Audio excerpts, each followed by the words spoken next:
स्वागत करुछि आज ब्लॉग को। आज होची प्रथमाष्टमी। एई दिनटी को भगवान श्री जगन्नाथ निज बड़ भाई भगवान श्री बलराम को डेडिकेट करिसंती।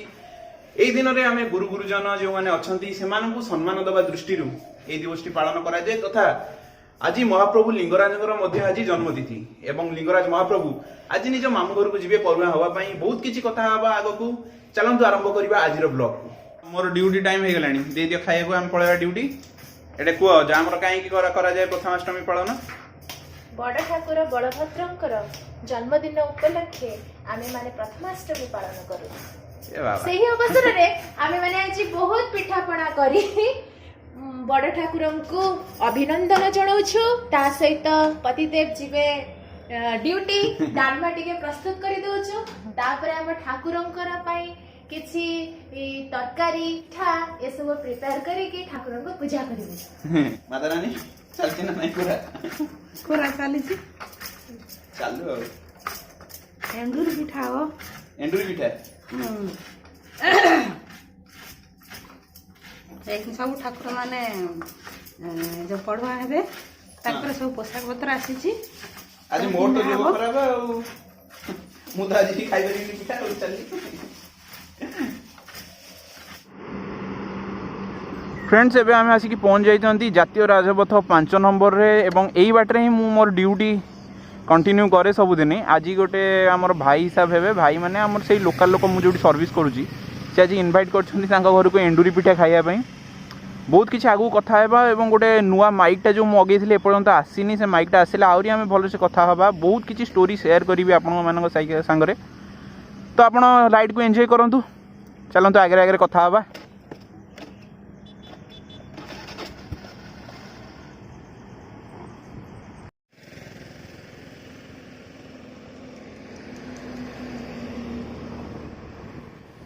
सांग मैंने आज प्रथमाष्टमी कथार मत गोटे कथा मन पड़ा। ये घटना हूँ आज को पाखापाखि 2-3 मास तलर कथा। जो मुझे नुआ नुआ चाकरी कली मुझे जो जगह सर्विस कर नुआ नुआ जो चाकरी कली से जगह को जड़े मौसा आसती बयस तथापि 80 पाखापाखि हम गोरा होगी डेंगा होगी बहुत पतला किंतु 80 वर्ष हेले भी सी आसिकी नमस्कार करती मत मुझे बहुत थर मना कर मौसा मत 26-27 वर्ष आप नमस्कार करती किंतु सी नमस्कार पटू हूँ। मौसांकर 3 पुओ से सब 3 पुओ कथा कहती कि बड़ पुओ जे सी हूँ अमेरिका रोचे सी मझिया पुओ बॉम्बे रे झील को बाहा कर सी भी फॉरेन कंट्री रोच आउ गोटे पुओ तांकर जे कि करे ना सान पुओ से ही पाखे रहे। मौसा सब बेले से कथा आसी कहती नाती नातुणी मानकर कथा मुझे बस बहुत समय शुणे कथा।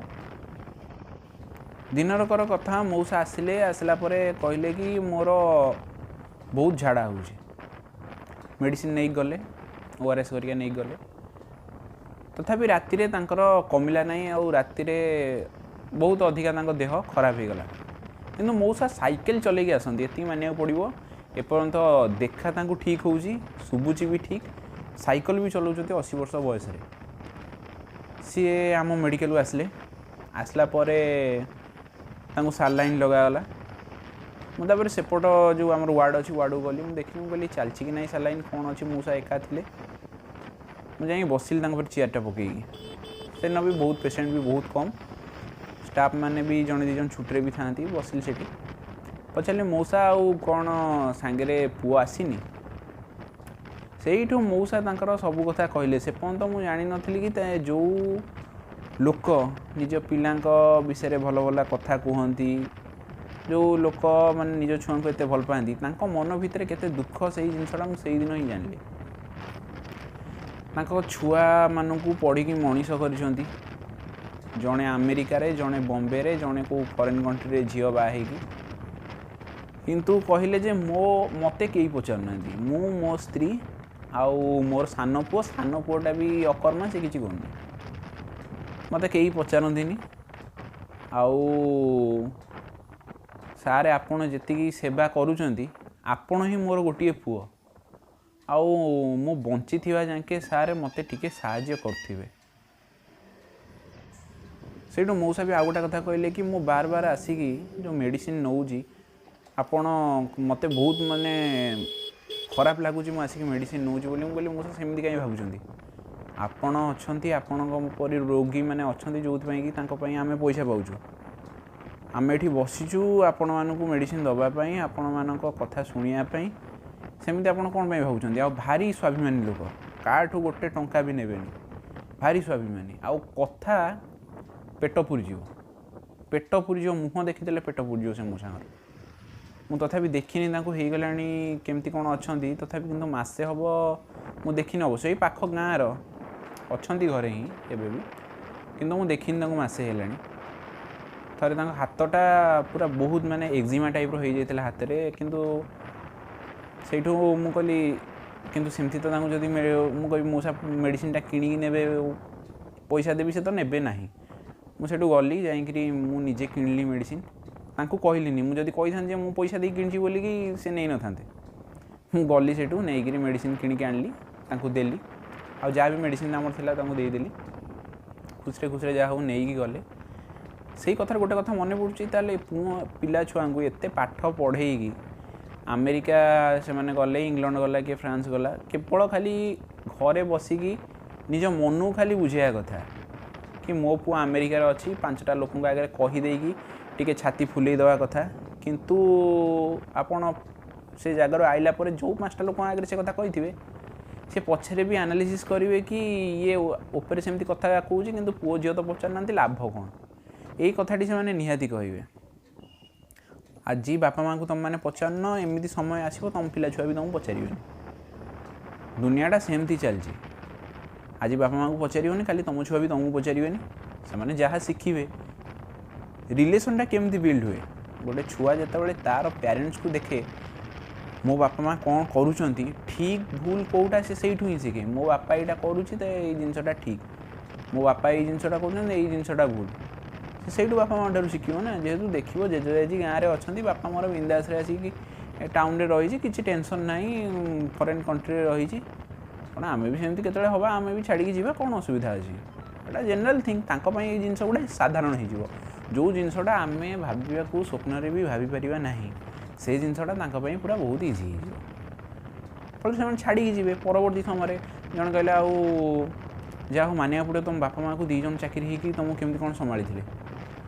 ମୁଁ କହିଲି ସେତେବେଳେ ସମୟ ଅଲଗା ଥିଲା, ସେତେବେଳେ ସମୟରେ ଜଏଣ୍ଟ ଫ୍ୟାମିଲି ଥିଲେ। ଆଜିକାଲି ତ ତୁମେ କହିବ ଆମେ ସ୍ୱାମୀକି ନେଇକି ଅଲଗା ରହିବୁ ଆମର ଗୋଟେ ଜାଗାରେ, ଆଉ ଛୁଆଟିକି ସମ୍ଭାଳିବ କି? ସେତେବେଳେ ଜଏଣ୍ଟ ଫ୍ୟାମିଲି ଥିଲା। ଯଦି ଜଣେ ମାଆ ଗଲେ ବି, ସ୍କୁଲ ଗଲେ ବି ଆଉ ଜଣେ ସମ୍ଭାଳି ଦେଉଥିଲା। ବର୍ତ୍ତମାନ ତ କେବଳ ସ୍ୱାମୀଟିଏ, ସ୍ତ୍ରୀଟିଏ। ଛୁଆଟା ହେଲେ କେଉଁଠି କାମବାଲି ଆଣିକି ଗୋଟେ ରଖିକି ତା'ର ସେବା କରେଇବ। ସିଏ ବି କେତେବେଳେ CCTV ନ ଲଗେଇଥିଲେ ସେ ତୁମ ଛୁଆକୁ କେତେବେଳେ କୁଟିବ ବସିକି। ଏଇଭଳିଆ ସିଚୁଏସନ୍ ଆଉ କ'ଣ। ତେଣୁ କେବଳ ପ୍ରଥମାଷ୍ଟମୀରେ ଏଣ୍ଡୁରି ପିଠା ଖାଇ, ନୂଆ ଡ୍ରେସ୍ ପିନ୍ଧି ନିଜକୁ ବଡ଼ କହିଦେବାଟା ସେଇଟା ବହୁତ ସହଜ କଥା, କିନ୍ତୁ ଗୋଟେ ବଡ଼ ହିସାବରେ ନିଜର କର୍ତ୍ତବ୍ୟ ପାଳନ କରିବା ସେଇଟା ଗୋଟେ ବଡ଼ କଥା। ବାପା ମାଆଙ୍କ ଅନ୍ତେ, ବାପାଙ୍କର ସ୍ପେଶାଲି ବାପାଙ୍କ ଅନ୍ତେ ବଡ଼ ଭାଇ ହେଉଛି ଘରର ମୁଖ୍ୟ।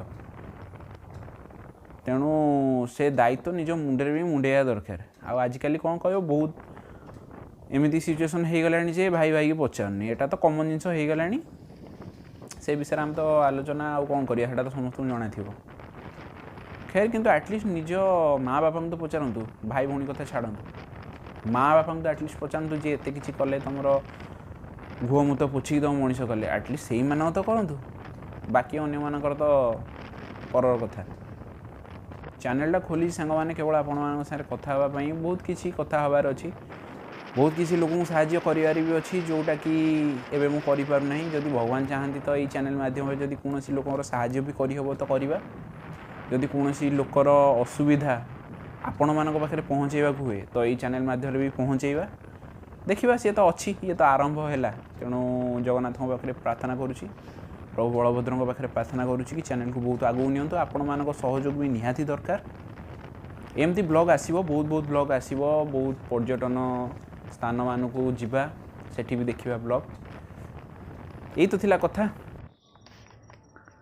ଫାଇନାଲି ଆମେ ପହଞ୍ଚି ଯାଇଛନ୍ତି ଆମ ରୁମ୍ରେ। ଏଇଟା ହେଉଛି ମୋ କ୍ୱାର୍ଟର। ଏବେ ଜିନିଷପତ୍ର ଗୁଡ଼ା ରଖିଦେବା ସବୁ ଏଠି, ତାପରେ ଯିବା ଡ୍ୟୁଟି। आहरी बहुत किसी कथा हो पारि किंतु बर्तमान तो टाइम ना यही चैनल टी मुझे खोली कि मु आगुरी बहुत आगुरी मोर जो मेन चैनल थिला हिस्टोरिकल गुरुजी जोटा कि अच्छी जोटा कि इंडिया हिस्ट्री ओडिशा हिस्ट्री उपर स्पेशली जोटा बेस अच्छी मुझे दर्शक मानक कही कि देख चैनल हिस्ट्री कंटेंट जब आप करेंगे आपको दुईटा जिनस आपको मेन कथा मन रखा पड़ो गोटे है जदि आपण पैसा चाहूँगी यूट्यूब रु हिस्ट्री उपर वीडियो बनातुनी कारण वीडियो आगू जीव ना प्रथम कथा द्वितीय कथा जदि आपण निज हिस्ट्री की बंचेगा चाहूँगी ताहले से क्षेत्र में आपड़ जिनसा करें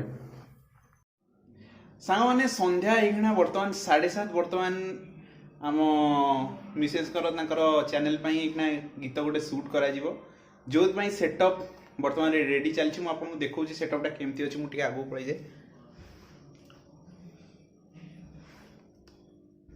सी तांकर जो वीडियो रिकॉर्डिंग करती से जगह ही बस करती मोर मु ग्रीन स्क्रीन यूज करे तो मत ये जगह कंफर्टेबल लगे से जो मु बैक साइड रे करे आना चलती बर्तमान एक आसवे गीत शूट हम चैनल को भी सब्सक्राइब करेंगे जहाँ ना हूँ मिष्टी संगीत एक नर्मदा आसिक पहुंच सारे नर्मदा कौ गीतटा गाइब कौ गीत गाइब कह सोरिष फुलर हलदिया खेत गाओ दीपद आम दर्शक मैंने शुणु गाई दियो सोरिष फुलर हलदिया खेत खेत धारे धारे गाउथिली गीत बाकी सुनिबा हेले मो चैनल को सब्सक्राइब करबा पई पड़िबो कौन चैनल ना मिष्टी संगीत लिंक दे दो ताले डिस्क्रिप्शन रे हां शेयर ओके तो चलो तुम रिकॉर्डिंग स्टार्ट करिबा ओके बाय बाय